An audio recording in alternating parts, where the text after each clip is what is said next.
Centuries after your bloodline was cursed, you seek out the witch who initially cursed your ancestor, asking her to lift the curse.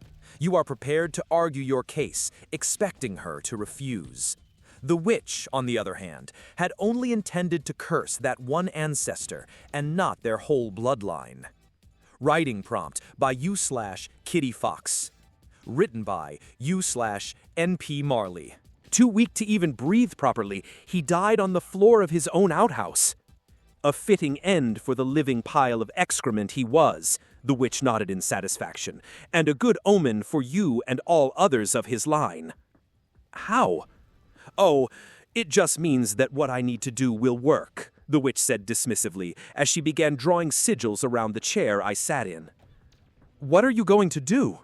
Nothing much, just sending the portion of the curse affecting you and the bloodline back where it belongs, along with those that will affect any of your descendants.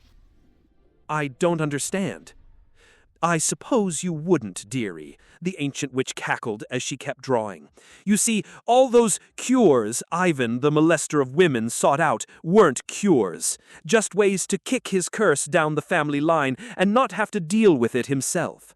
He sought to escape judgment by having his descendants suffer in his stead. But my curse was not so easily thrown off, and in the end he cursed his own bloodline just so he wouldn't have to face the consequences of his own actions. What? I can barely breathe from how utterly self-centered that attitude was. To curse centuries of his own descendants to escape a curse on himself? My ancestor truly was the human garbage this witch claims. Never mind. It's a simple spell to send the curse on you and the bloodline back to him.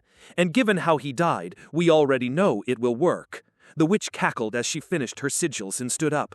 Now, hold still and let me work, dearie. I left a few hours later with a new spring in my step. The wasting curse not just gone, but the effects on my body reversed. I'd have left much sooner, but the old crone had insisted I stay for tea and tell her all about myself and my family.